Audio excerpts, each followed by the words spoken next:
ಸ್ನೇಹಿತರೆ ನಮಸ್ಕಾರ, ನಾನು ನಿಮ್ಮ ರಾಕೇಶ್ ಶಾರುಂಡಿ. ಯಾವ ಒಂದು ಘಟನೆ ನಡೀಲೇಬಾರದು ಅಂತ ನಾವೆಲ್ಲರೂ ಕೂಡ ನಿರೀಕ್ಷೆ ಮಾಡ್ತಾ ಇದ್ವು, ಆ ಥರದ ಒಂದು ಘಟನೆ ಪ್ರಯಾಗ್ರಾಜ್ನಲ್ಲಿ ನಡೆದು ಬಿಟ್ಟಿದೆ. ಸಾವು ನೋವು ಸಂಭವಿಸಿರೋದು, ಜೊತೆಗೆ ಅನೇಕರಿಗೆ 50ಕ್ಕೂ ಹೆಚ್ಚು ಭಕ್ತರಿಗೆ ಗಾಯಗಳು ಕೂಡ ಆಗಿರೋದು.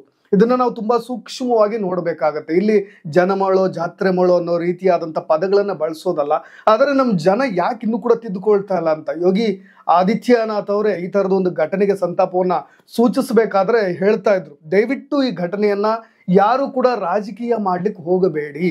ಕೆಲವೊಬ್ರು ಇಲ್ಲಿ ವ್ಯವಸ್ಥೆ ಸರಿ ಇಲ್ಲ, ಅದು ಸರಿ ಇಲ್ಲ ಅಂತ ಹೇಳಿ ಇದನ್ನ ರಾಜಕೀಯ ಲಾಭಕ್ಕೆ ಬಳಸ್ಕೊಳ್ತಾ ಇದ್ದಾರೆ ಅಂತ. ಅದನ್ನ ನಾನು ಖಂಡಿತವಾಗಿಯೂ ಯಾಕೆ ಹೇಳ್ತಾ ಇದ್ದೀನಿ ಅಂದ್ರೆ, ಅಷ್ಟು ಅಚ್ಚುಕಟ್ಟಾದಂಥ ವ್ಯವಸ್ಥೆ ಇತ್ತು ಇಲ್ಲಿ ಪ್ರಯಾಗ್ರಾಜ್ನಲ್ಲಿ. ಯಾರು ಕೂಡ ಊಹಿಸದ ರೀತಿಯಲ್ಲಿ, ಕಂಡು ಕೇಳರಿಯದ ರೀತಿಯಲ್ಲಿ ಅತಿ ಹೆಚ್ಚು ಭದ್ರತೆಯನ್ನು ಕೂಡ ವ್ಯವಸ್ಥೆ ಮಾಡಲಾಗಿತ್ತು. ಆದರೆ ನಮ್ಮ ಜನಕ್ಕೆ ಅವಸರ ನೋಡಿ, ಯಾಕೆ ಇಷ್ಟು ಅವಸರವ ಮಾಡ್ತಾರೋ ಗೊತ್ತಿಲ್ಲ. ಆ ಥರದ ಪದೇ ಪದೇ ಘಟನೆಗಳನ್ನು, ಅವಘಡಗಳನ್ನು ನಾವು ಕೇಳ್ತಾನೆ ಇದ್ದೀವಿ. ಅಂಥರದ ಒಂದು ದುರಂತವು ಕೂಡ ಇಲ್ಲಿ ಸಂಭವಿಸಿಬಿಟ್ಟಿದೆ ಪ್ರಯಾಗ್ರಾಜ್ನಲ್ಲಿ. ಏನಾಯಿತು, ಯಾಕೆ ಈ ಘಟನೆ ಸಂಭವಿಸ್ತು, ಅಲ್ಲಾಗಿದ್ದಾದ್ರೂ ಏನು ಅನ್ನೋದ್ರ ಕುರಿತಾಗಿ ಒಂದಿಷ್ಟು ವಿವರಗಳನ್ನು ನಾನು ಕೊಡ್ತಾ ಹೋಗ್ತೀನಿ. ವೀಕ್ಷಕರೇ, ನಿಮಗೆಲ್ಲ ಗೊತ್ತಿರೋ ಹಾಗೆ ಇವತ್ತು ಅಂದರೆ ಇದು ಮಾಘಿ ಅಮಾವಾಸ್ಯೆ, ಮೌನಿ ಸ್ನಾನವನ್ನ ಮಾಡೋ ಉದ್ದೇಶವಾಗಿ ಪ್ರಯಾಗ್ರಾಜ್ಗೆ ಕೋಟಿ ಕೋಟಿ ಭಕ್ತರು ಹರಿದು ಬರ್ತಾ ಇದ್ದಾರೆ. ನೀವು ಊಹೆ ಕೂಡ ಮಾಡಲಿಕ್ಕೆ ಸಾಧ್ಯವಿಲ್ಲ. 12 ವರ್ಷಕ್ಕೊಮ್ಮೆ ಅರ್ಧ ಕುಂಭಮೇಳ ನಡೆದ್ರೆ, 144 ವರ್ಷಕ್ಕೊಮ್ಮೆ ಅಂದರೆ 12 ವರ್ಷಕ್ಕೊಮ್ಮೆ ನೋಡಿ, ಅರ್ಧ ಕುಂಭಮೇಳಗಳು 12 ನಡಿಬೇಕು. ಅದು 144 ವರ್ಷಕ್ಕೊಮ್ಮೆ ನಡೀತಕ್ಕಂಥ ಇದೇ ಮಹಾಕುಂಭಮೇಳಕ್ಕೆ ದಶ ದಿಕ್ಕುಗಳಿಂದ ಭಕ್ತರು ಪ್ರತಿನಿತ್ಯ ಆಗಮಿಸ್ತಾ ಇದ್ದಾರೆ. ಈಗಾಗಲೇ 19 ಕೋಟಿ ಜನಸಂಖ್ಯೆ ಕೂಡ ಈಗಾಗಲೇ ಪ್ರಯಾಗ್ರಾಜ್ಗೆ ಆಗಮಿಸಿದ್ದಾರೆ. ನೀವು ಅದೊಂದು ಅದ್ಭುತ ಅನ್ಬೋದು, ಒಂದು ಧಾರ್ಮಿಕ ಆಚರಣೆ. ಇಡೀ ವಿಶ್ವವೇ ನಮ್ಮ ಭಾರತದ ಕಡೆಗೆ, ವಿಶ್ವಗುರು ಭಾರತದ ಕಡೆಗೆ ಯಾಕೆ ತಿರುಗಿ ನೋಡ್ತಾ ಇದೆ ಅಂದರೆ, ಸ್ನೇಹಿತರೆ ನೀವೆಲ್ಲರೂ ಕೂಡ ಅಚ್ಚರಿ ಪಡ್ಬೋದು. ಇದೇ ಕಾರಣಕ್ಕೆ ಅಷ್ಟೊಂದು ಜನ ಒಂದು ಪಟ್ಟಣದಲ್ಲಿ ನೀವು ನೋಡ್ಲಿಕ್ಕೆ ಸಿಗುತ್ತೆ ಅಂದರೆ ನೀವು ಈ ಜೀವಮಾನದಲ್ಲೇ ಕೂಡ ಇದನ್ನ ನೀವು ಊಹಿಸಿಕೊಳ್ಳಿಕ್ಕೂ ಸಾಧ್ಯವಿಲ್ಲ. ನಮ್ಮ ಕಾಲಘಟ್ಟದಲ್ಲಿ ಆ ಥರದ ಒಂದು ಆಚರಣೆ ಅಂತ ಹೇಳಿದ್ರೆ ಇದೇ ಪ್ರಯಾಗ್ರಾಜ್ನಲ್ಲಿ ನಡೀತಾ ಇರ್ತಕ್ಕಂಥ ಆಚರಣೆ. ನಮ್ಮ ಹಿಂದೂಗಳು ತುಂಬಾ ಗೌರವ ಪಡ್ತಕ್ಕಂಥ, ತುಂಬಾ ಗರ್ವ ಪಡ್ತಕ್ಕಂಥ, ತುಂಬಾ ಹೆಮ್ಮೆ ಪಡ್ತಕ್ಕಂಥ ಒಂದು ಧಾರ್ಮಿಕ ಆಚರಣೆ ಅಂದ್ರೆ ತಪ್ಪಾಗ್ಲಿಕ್ಕಿಲ್ಲ. ಆದ್ರೆ ಇವತ್ತು ಮುಂಜಾನೆ ಅಂದ್ರೆ 2 ಗಂಟೆಗೆ ಈ ಥರದ ಒಂದು ದುರಂತ ಸಂಭವಿಸಿಬಿಡ್ತು. ಕಾಲ್ ತುಳಿತಕ್ಕೆ 15ಕ್ಕೂ ಹೆಚ್ಚು ಜನರಿಗೆ ಸಾವು ನೋವುಗಳು ಆಗಿಬಿಟ್ಟಿದೆ. 15ಕ್ಕೂ ಹೆಚ್ಚು ಜನ ಸಾವನ್ನಪ್ಪಿದ್ದಾರೆ. ಅದರಲ್ಲಿ ಒಂದು 50ಕ್ಕೂ ಹೆಚ್ಚು ಜನ ಗಾಯಗಳಾಗಿವೆ. ಕಾಲ್ ತುಳಿತ ಸಂಭವಿಸಿ ಬಿಟ್ಟಿದೆ. ಅದು ಕೂಡ ಇದೇ ಪ್ರಯಾಗ್ರಾಜ್ನ ತ್ರಿವೇಣಿ ಸಂಗಮದ ಬಳಿಯಲ್ಲಿ. ಅದನ್ನ ನಾವು ಸಂಗಮ್ ಘಾಟ್ ಅಂತ ಹೇಳಿ ಕರಿತೀವಿ. ತ್ರಿವೇಣಿ ಸಂಗಮ ಅಂತ ಹೇಳಿದ್ರೆ 3 ನದಿಗಳ ಸಂಗಮ ಆಗೋ ಜಾಗ. ಒಂದು ಗಂಗಾ, ಇನ್ನೊಂದು ಸರಸ್ವತಿ, ಇನ್ನೊಂದು ಯಮುನಾ. ಗಂಗಾ, ಯಮುನಾ, ಸರಸ್ವತಿ ನದಿಗಳ ಸಂಗಮ ಸ್ಥಳವನ್ನೇ ನಾವು ಏನಂತ ಹೇಳಿ ಕರಿತೀವಿ ಅಂದ್ರೆ ತ್ರಿವೇಣಿ ಸಂಗಮ ಅಂತ ಹೇಳಿ ಕರಿತೀವಿ. ಇಲ್ಲಿಯವರೆಗೂ ಬಂದಿರತಕ್ಕಂಥ ಜನಸಂಖ್ಯೆ ಇವತ್ತು ಏಕಾಏಕಿಯಾಗಿ ಬರ್ಲಿಕ್ಕೆ ಕಾರಣ ಕೂಡ ಇದೆ.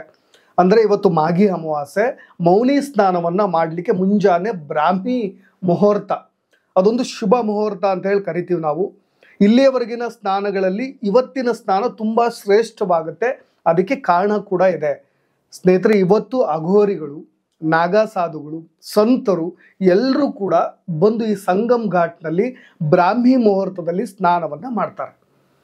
ಅದೊಂದು ಶ್ರೇಷ್ಠ ಸ್ನಾನ. ಜನರಿಗೆಲ್ರಿಗೂ ಕೂಡ ಒಂದು ಕುತೂಹಲ, ಅದೇ ಸಂಗಮ್ ಘಾಟ್ಗೆ ಬರಬೇಕು, ಅಲ್ಲಿರ್ತಕ್ಕಂಥ ನಾಗಾ ಸಾಧುಗಳ ಜೊತೆ ನಾವು ಕೂಡ ಅದನ್ನ ಕಣ್ತುಂಬಿಕೊಂಡು ಆ ಸಮಯದಲ್ಲಿ ನಾವು ಕೂಡ ಬ್ರಾಹ್ಮಿ ಮುಹೂರ್ತದಲ್ಲಿ ನಾವು ಕೂಡ ಸ್ನಾನ ಮಾಡಿದ್ರೆ ಅದೊಂದು ಪಿತೃ ಪ್ರಾಪ್ತಿ ಆಗುತ್ತೆ, ಮೋಕ್ಷ ಸಿಗುತ್ತೆ, ಅದೊಂದು ಪುಣ್ಯ ಸ್ನಾನವಾಗಿ ಬದಲಾಗುತ್ತೆ ಅಂತ ಯೋಗಿ ಆದಿತ್ಯನಾಥ್ ಅವರು ಒಂದು ಮಾತು ಹೇಳ್ತಾ ಇದ್ರು, ನೀವು ಎಲ್ಲೇ ಇರಿ ಅಲ್ಲೇ ಸ್ನಾನ ಮಾಡಿ. ಗಂಗಾ ನದಿ, ಎಲ್ಲ ನದಿಗಳು ಕೂಡ ಶ್ರೇಷ್ಠ, ಅದು ಗಂಗಾ ನದಿಯೇ ಶ್ರೇಷ್ಠ, ನೀವು ಇರೋ ಜಾಗದಲ್ಲಿ ಸ್ನಾನ ಮಾಡಿ ಪುಣ್ಯ ಪ್ರಾಪ್ತಿ ಆಗುತ್ತೆ ಅಂತ. ಆದ್ರೆ ನಮ್ಮ ಜನ ಕೇಳೋದಿಲ್ಲ. ಅವರಿಗೆ ಏನು ಆಗಬೇಕು ಅನ್ನುತ್ತೋ ಆ ಜಾಗದಲ್ಲೇ ಆಗಬೇಕು. ಕೆಲವೊಂದು ನಂಬಿಕೆಗಳು ಅತಿಯಾದಾಗ ಈ ಥರದ್ದು ಆಗುತ್ತೆ. ನಮಗೆ ಭಗವದ್ಗೀತೆ ಇರ್ಬೋದು, ಜೊತೆಗೆ ಅನೇಕ ಸಂತರು, ಜೊತೆಗೆ ಎಲ್ಲದಕ್ಕಿಂತ ಹೆಚ್ಚಾಗಿ ನಮ್ಮ ಬಸವಣ್ಣನವರು, ಕನಕದಾಸರು, ಎಲ್ಲರೂ ನೀವು ಕೂತಲ್ಲೇ ಭಗವಂತನನ್ನು ಕಾಣಬಹುದು ಅನ್ನೋ ಒಂದು ಸಮಾನತೆಯನ್ನ, ಜೊತೆಗೆ ಆ ದೇವರನ್ನ ಕಾಣೋ ರೀತಿಯ ಬಗೆಯನ್ನು ಕೂಡ ಹೇಳಿ ಹೋಗಿಬಿಟ್ಟಿದ್ದಾರೆ. ಆದ್ರೆ ನಮ್ಮ ಜನಕ್ಕೆ ಎಲ್ಲಿ ಈ ರೀತಿಯಾಗಿ ಸ್ನಾನ ಆಗಬೇಕು ಅಂತ ಇರುತ್ತೋ, ಅಘೋರಿಗಳ ಮುಂದೆನೆ ನಾವು ಅವ್ರ ಜೊತೆಗೆ ಸ್ನಾನ ಮಾಡಿದ್ರೆ ಪುಣ್ಯ ಪ್ರಾಪ್ತಿ ಆಗುತ್ತೆ, ನಮಗೆ ಮೋಕ್ಷ ಸಿಗುತ್ತೆ ಅನ್ನೋ ನಂಬಿಕೆಗಳೇ ಇವತ್ತು ಈ ಥರದ ಒಂದು ಅವಘಡ ಸಂಭವಿಸ್ಲಿಕ್ಕೆ ಕಾರಣವಾಗಿಬಿಟ್ಟಿದೆ. ಬೆಳಗ್ಗೆ 2 ಗಂಟೆ ಸುಮಾರು ಅಂದ್ರೆ ಬ್ರಾಹ್ಮಿ ಮುಹೂರ್ತ ಮುಂಜಾನೆ ಇವತ್ತಿದ್ದು, ಮುಂಜಾನೆ ಸ್ನಾನಕ್ಕಾಗಿ ಎಲ್ಲ ಸಿದ್ಧತೆಗಳನ್ನು ಮಾಡಿಕೊಳ್ಳಲಾಗಿತ್ತು. ಎಲ್ಲದಕ್ಕಿಂತ ಹೆಚ್ಚಾಗಿ ಮೇಲೆ ಹೆಲಿಕಾಪ್ಟರ್ಗಳಿಂದ ಒಂದು ಕ್ವಿಂಟಾಲ್ ಗಟ್ಟಲೆ ಹೂಗಳನ್ನು ಕೂಡ, ಒಂದು 20 ಕ್ವಿಂಟಾಲ್ ಹೂಗಳನ್ನು ಕೂಡ ಮೇಲಿಂದ ಸುರಿಬೇಕು ಅನ್ನೋ ವ್ಯವಸ್ಥೆ ಕೂಡ ಆಗಿತ್ತು. ಇದೇ ತ್ರಿವೇಣಿ ಸಂಗಮ ಅಂದರೆ ಗಂಗಾ ಮತ್ತು ಯಮುನಾ ಸರಸ್ವತಿ ನದಿಗಳ ಸಂಗಮದ ಜಾಗದಲ್ಲಿ ನಾಗಾ ಸಾಧುಗಳು ಸ್ನಾನಕ್ಕೆ ಬರಬೇಕಿತ್ತು. ಅಲ್ಲಿ ಒಂದು 3 ಲಕ್ಷ ಜನ ಸೇರುವಂತಹ ಒಂದು ಜಾಗ, ಕೇವಲ 3 ಲಕ್ಷ. ನಾನು ಮತ್ತೊಮ್ಮೆ ನನ್ನ ಸ್ನೇಹಿತರೆ ಒತ್ತಿ ಹೇಳ್ತಾ ಇದ್ದೀನಿ, ಕೇವಲ 3 ಲಕ್ಷ ಜನ ಮಾತ್ರ ಸೇರುವಂಥ ಜಾಗದಲ್ಲಿ ನೀವ್ಯಾರು ಕೂಡ ಊಹೆ ಮಾಡಲಿಕ್ಕೆ ಸಾಧ್ಯವಿಲ್ಲ. ಬಂದ ಜನಸಂಖ್ಯೆ 10 ಕೋಟಿಗೂ ಅಧಿಕ ಎನ್ನಲಾಗ್ತಾ ಇದೆ. ಇಲ್ಲಿವರೆಗೂ ಈಗಾಗಲೇ 19 ಕೋಟಿ ಜನಸಂಖ್ಯೆ ಪ್ರಯಾಗರಾಜ್ಗೆ ಭೇಟಿ ಕೊಟ್ಟಿದ್ದಾರೆ. ಇನ್ನು ಮುಂದೆ ಇನ್ನೂ ಕೂಡ ಇದೆಲ್ಲಿಗೆ ಮುಗಿದಿಲ್ಲ ಸ್ನೇಹಿತರೆ, ಇನ್ನೂ 26ರವರೆಗೂ ಕೂಡ ಈ ಒಂದು ಮಹಾಕುಂಭಮೇಳ ನಡೆಯುತ್ತೆ. ಅಲ್ಲಿಯವರೆಗೂ ಕೂಡ ಸಮಯ ಇದೆ. ನೀವು ಅದಾದ ಮೇಲೂ ಕೂಡ ಬಂದು ಸ್ನಾನವನ್ನು ಮಾಡ್ಬೋದು, ಪುಣ್ಯ ಸ್ನಾನಕ್ಕೂ ಕೂಡ ಹೋಗಬಹುದು, ಒಂದು ಆ ಧರ್ಮ ಕ್ಷೇತ್ರವನ್ನು ಕೂಡ ನೀವು ಭೇಟಿ ಕೊಡ್ಬೋದು. ಆದರೆ ಜನರಿಗೆ ಇವತ್ತಿನ ಈ ಮಾಗಿ ಸ್ನಾನ ಇದೆಯಲ್ಲ, ಈ ಮಾಗಿ ಅಮಾವಾಸ್ಯೆ, ಈ ಮೌನಿ ಸ್ನಾನ ಇದೆಯಲ್ಲ, ಇದು ತುಂಬಾ ಶ್ರೇಷ್ಠ ಅಂತ ಹೇಳಿ ಭಾವಿಸಿದ್ರು. ಹಾಗಾಗಿ ಇವತ್ತು ಮುಂಜಾನೆ 2 ಗಂಟೆಗೆ ಬಂದು ಕ್ಯೂ ನಿಂತ್ಕೊಂಡ್ಬಿಟ್ಟಿದ್ದಾರೆ. 2 ಗಂಟೆಗೆ ಕ್ಯೂ ಅಂದ್ರೆ ಎಲ್ಲರೂ ಕೂಡ ಸಾಮೂಹಿಕವಾಗಿ ಸೇರಿಬಿಟ್ಟಿದ್ದಾರೆ. 10 ಕೋಟಿ ಜನ ಏಕಾಏಕಿಯಾಗಿ ಎಲ್ಲಿ ನಿಂತ್ಕೊಳ್ಳಿಕ್ಕೆ ಜಾಗ ಇದೆ, ಅಲ್ಲಿ ಒಬ್ಬರ ಮೇಲೆ ಒಬ್ರು ನುಗ್ಗೋದು, ತಳ್ಳಾಟ ಆಗೋದು, ಇದೆಲ್ಲವೂ ಶುರುವಾಗಿದ್ರ ಕಾರಣ ಬೆಳಗ್ಗೆ 2 ಗಂಟೆಯ ಸುಮಾರಿಗೆ ಕಾಲು ತುಳಿತ ಕೂಡ ಸಂಭವಿಸುತ್ತೆ. ಅಲ್ಲೆಲ್ಲ ಬ್ಯಾರಿಕೇಡ್ಗಳು, ನಾವಿಲ್ಲಿ ಇದೇ UP ಸರ್ಕಾರವನ್ನಾಗಲಿ ಇದರ ವ್ಯವಸ್ಥೆಗಳನ್ನಾಗಲಿ ಎಲ್ಲೂ ಕೂಡ ನಾವು ದೂರುವಂತಿಲ್ಲ. ಯಾಕೆಂದ್ರೆ ಒಂದು 37 ತಾತ್ಕಾಲಿಕ ಸೇತುವೆಗಳನ್ನು ಮಾಡಿದ್ದಾರೆ ಇದೇ ಗಂಗಾ ನದಿಗೆ ಜನರು ಹೋಗ್ಲಿಕ್ಕೆ. ಇಷ್ಟೊಂದು ಭದ್ರತೆಯನ್ನು ಕೂಡ ಕಲ್ಪಿಸಿದ್ದಾರೆ. ಬ್ಯಾರಿಕೇಡ್ಗಳು ಒಂದು 200 ಮೀಟರ್ಗೆ ಒಂದು ಬ್ಯಾರಿಕೇಡ್ಗಳಿದಾವೆ. ಎಲ್ಲೂ ಕೂಡ ಬ್ಯಾರಿಕೇಡ್ಗಳಿಲ್ಲ ಅಂತಲ್ಲ, ಅಲ್ಲಲ್ಲೇ ಕುಡಿಯೋ ನೀರಿನ ವ್ಯವಸ್ಥೆ ಇದೆ, ರ್ಯಾಪಿಡ್ ಫೋರ್ಸ್ ಇದೆ. ಏನಾದರೂ ಆದರೆ ತಕ್ಷಣಕ್ಕೆ ರ್ಯಾಪಿಡ್ ಫೋರ್ಸ್ ಬರುತ್ತೆ, ಅಶ್ವದಳ ಇದೆ, ಅವರು ಕೂಡ ತಕ್ಷಣಕ್ಕೆ ಧಾವಿಸಿ ಏನು ಬೇಕೋ ಸೂಕ್ತ ಚಿಕಿತ್ಸೆಯನ್ನು, ಅಥವಾ ಯಾರಿಗಾದರೂ ಅನಾಹುತಗಳಾದರೆ, ಅಪಘಾತಗಳು ಸಂಭವಿಸಿದ್ರೆ, ಏನಾದರೂ ದುರಂತಗಳು ಸಂಭವಿಸಿದ್ರೆ ತಕ್ಷಣಕ್ಕೆ ಅವ್ರನ್ನ ಆಸ್ಪತ್ರೆಗೆ ರವಾನೆ ಮಾಡ್ಲಿಕ್ಕೆ ಏನು ಬೇಕೆಲ್ಲ ಎಲ್ಲ ಸಿದ್ಧತೆಗಳಿದೆ. ಇಲ್ಲಿ ನಾನು ಇದನ್ನು ದೂರ ಅಗತ್ಯವೇ ಇಲ್ಲ. ಆದರೆ ಇದು ಮೂಲತಃ ಎಡವಟ್ಟಾಗಿದ್ದು ನಮ್ಮ ಜನಗಳಿಂದಲೇ, ಅವರು ಮಾಡಿದಂಥ ಅವಸರದಿಂದಲೇ. ಆ ಥರದ ಒಂದು ಪುಣ್ಯ ಸ್ನಾನವನ್ನು ನಾವು ಆ ಕ್ಷಣಕ್ಕೆ ಮಾಡಬೇಕು ಅಂತ. ಎಸ್ಪೆಷಲಿ ಇವತ್ತಿನ ಈ ಸ್ನಾನ ಇದೆಯಲ್ಲ, ಈ ಮೌನಿ ಸ್ನಾನ ಇದೆಯಲ್ಲ, ಇದು ಪ್ರತ್ಯೇಕವಾಗಿ ನಾಗಾ ಸಾಧುಗಳಿಗೆ, ಸಂತರಿಗೆ ಮತ್ತು ಈ ಅಘೋರಿಗಳಿಗೆ ಮೀಸಲಾಗಿರ್ತಕ್ಕಂಥ ಸ್ನಾನವಂತೆ. ಅವರು ಸ್ನಾನ ಮಾಡಿದ ನಂತರವೇ ಪ್ರತಿಯೊಬ್ಬರು ಆ ಜಾಗದಲ್ಲಿ ಸ್ನಾನ ಮಾಡಿದ್ರೆ ಪುಣ್ಯ ಪ್ರಾಪ್ತಿ ಆಗುತ್ತೆ ಅಂತ. ಅದನ್ನ ಕಣ್ ತುಂಬಿಕೊಳ್ಬೇಕು ಅಂತ ಏಕಾಏಕಿಯಾಗಿ ಬಂದುಬಿಟ್ರಲ್ಲ. ಇನ್ನೂ ಕೂಡ ನಮಗೆ ಫೆಬ್ರವರಿ 3ರಂದು ಮತ್ತೊಂದು ಇದೇ ರೀತಿಯಾದಂಥ ಅಂತ ಆಚರಣೆ ಇದೆ. ಈಗಾಗಲೇ ಈ ಥರದೊಂದು ದುರಂತ ಯಾವಾಗ ಸಂಭವಿಸಿಬಿಡ್ತು, ಈಗಾಗಲೇ ಉತ್ತರ ಪ್ರದೇಶ ಸರ್ಕಾರ ಕೂಡ ಎಚ್ಚೆತ್ತುಕೊಂಡಿದೆ. ಪ್ರಯಾಗರಾಜ್ಗೆ ಬರಬೇಕಿದ್ದಂಥ ಎಲ್ಲ ಟ್ರೈನ್ಗಳನ್ನು ಕೂಡ ರದ್ದು ಮಾಡಿದೆ. ರಿಕ್ವೆಸ್ಟ್ ಮಾಡ್ಕೊಳ್ತಾ ಇದೆ, ದಯವಿಟ್ಟು ನೀವು ಇದೇ ತ್ರಿವೇಣಿ ಸಂಗಮ್ ಘಾಟ್ಗೆ ಬರಬೇಕು ಅಂತ ಇಲ್ಲ, ಎಲ್ಲೆಲ್ಲಿದ್ದೀರೋ ಅಲ್ಲೇ ನೀವು ಗಂಗಾ ನದಿಯಲ್ಲಿ ಆ ದಡದಲ್ಲಿ ಗಂಗಾ ನದಿಯ ತಟದಲ್ಲಿ ಎಲ್ಲೆಲ್ಲಿ ಇರ್ತೀರೋ ಎಲ್ಲವೂ ಕೂಡ ನಿಮಗೆ ಘಾಟ್ಗಳನ್ನು, ನೀವು ಏನಾದರೂ ಇದೇ ಪ್ರಯಾಗರಾಜ್ಗೆ ಹೋಗಿದ್ರೆ ಅದರ ಕಲ್ಪನೆ ಇರುತ್ತೆ, ಘಾಟ್ಗಳು ಒಂದರ ನಂತರ ಒಂದೊಂದೇ ಘಾಟ್ಗಳು ಬರ್ತಾ ಹೋಗುತ್ತೆ, ಅಲ್ಲಿ ನೀವು ಸ್ನಾನ ಮಾಡ್ಬೋದು. ತ್ರಿವೇಣಿ ಘಾಟ್ಗೆ ಬರಬೇಕು ಅನ್ನೋದಿಲ್ಲ ಅಂತ ಸದ್ಯ ಈಗ ಉತ್ತರ ಪ್ರದೇಶ ಮತ್ತೆ ಅದೇ ಸರ್ಕಾರದ CM ಆಗಿರ್ತಕ್ಕಂಥ UP ಆದಿತ್ಯನಾಥ್ ಅವರು ಕೂಡ ರಿಕ್ವೆಸ್ಟ್ ಮಾಡ್ಕೊಂಡಿದ್ದೀರಿ. ಯಾರೆಲ್ಲ ಹೋಗೋರಿದ್ದೀರಿ, ಇನ್ನೂ ಕೂಡ 26ವರೆಗೂ ಇದೆ, ಟೈಮ್ ಇದೆ, ಸಮಯ ಇದೆ, ನೋಡ್ಕೊಂಡು ಹೋಗಿ.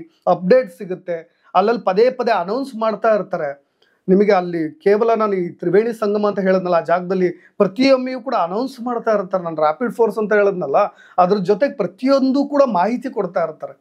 ನಾವು ಪದೇ ಇದೇ ರೀತಿಯಾದಂಥ ಕಾಲು ತುಳಿತದ ಘಟನೆಗಳನ್ನು ಕೇಳ್ತಾ ಇದ್ವಿ. ಎಲ್ಲೋ ಒಂದು ಕೆಟ್ಟ ಸುದ್ದಿ ಕೇಳ್ಬಿಡೋದು. ಮೊನ್ನೆ ಮಹಾರಾಷ್ಟ್ರದಲ್ಲಿ ಆಗಿದ್ದು, ಟ್ರೈನ್ನಲ್ಲಿ ಎಲ್ಲೋ ಅಗ್ನಿ ಹೊತ್ಕೊಂಡಿದೆ ಅನ್ನೋ ಸುಳ್ಳು ಸುದ್ದಿಯನ್ನು ನಂಬಿ ಜನರು ಏಕಾಏಕಿಯಾಗಿ ನುಗ್ಲಿಕ್ಕೆ ಶುರು ಮಾಡಿದ್ರು, ಇಳಿಲಿಕ್ಕೆ ಶುರು ಮಾಡಿದ್ರು. ಎದುರಿಗಿದ್ದಂಥ ಬಂದಂಥ ಟ್ರೈನ್ ಹರಿದು ಹೋಯಿತು. ಪುಷ್ಪ 2 ಸಿನಿಮಾದ್ದು ನಿಮಗೆ ಅಲ್ಲೂ ಗೊತ್ತಿರ್ಬೋದು. ಒಬ್ಬ ಸ್ಟಾರ್ ನಟನನ್ನು ನೋಡ್ಲಿಕ್ಕೆ ಆ ರೀತಿಯಾಗಿ ನೀವು ನುಗ್ಗಿ ಹೋಗಿದ್ದು.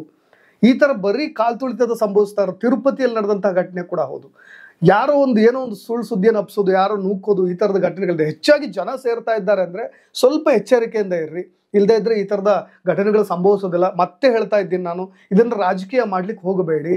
ನಮ್ಮ ಜೀವಮಾನದಲ್ಲಿ ನಡೆದಂಥ ಒಂದು ಅದ್ಭುತ ಒಂದು ಧಾರ್ಮಿಕ ಒಂದು ಸಭೆ ಮತ್ತು ಒಂದು ಧಾರ್ಮಿಕವಾದಂಥ ಆಚರಣೆ ಅಂದರೆ ಇದೇ ಪ್ರಯಾಗರಾಜ್ನಲ್ಲಿ ನಡೀತಾ ಇರ್ತಕ್ಕಂಥ ಮಹಾಕುಂಭ ಮೇಳ. ಇಲ್ಲಿ ಜನರು ಮಾಡ್ತಾ ಇರ್ತಕ್ಕಂಥ ಎಡವಟ್ಟುಗಳಿಂದ, ತಪ್ಪುಗಳಿಂದ ಈ ಥರದ ಘಟನೆಗಳು ಸಂಭವಿಸ್ತಾ ಇದೆ. ಆದರೆ ಈ ಘಟನೆ ಇನ್ನೊಂದಿಷ್ಟು ಮಾದರಿಯಾಗಲಿ, ಪಾಠವಾಗಲಿ ಉತ್ತರ ಪ್ರದೇಶ ಸರ್ಕಾರಕ್ಕೆ ಏನೆಲ್ಲ ಬದಲಾವಣೆಗಳನ್ನು ಮಾಡ್ಕೋಬಹುದು ಅನ್ನೋದ್ರ ಕುರಿತಾಗಿ ಇನ್ನು ಮುಂದೆ, ಇನ್ನು 26ವರೆಗೂ ಇದೆಯಲ್ಲ, ಅಲ್ಲಿ ಚೇಂಜಸ್ ಕೂಡ ಮಾಡ್ಕೋಬಹುದು ಅನ್ನೋದನ್ನ ಮತ್ತೊಮ್ಮೆ ಹೇಳ್ತಾ ಇನ್ನಷ್ಟು ಸುದ್ದಿಗಳೊಂದಿಗೆ ಮತ್ತೆ ಬರ್ತೀನಿ. ಧನ್ಯವಾದ.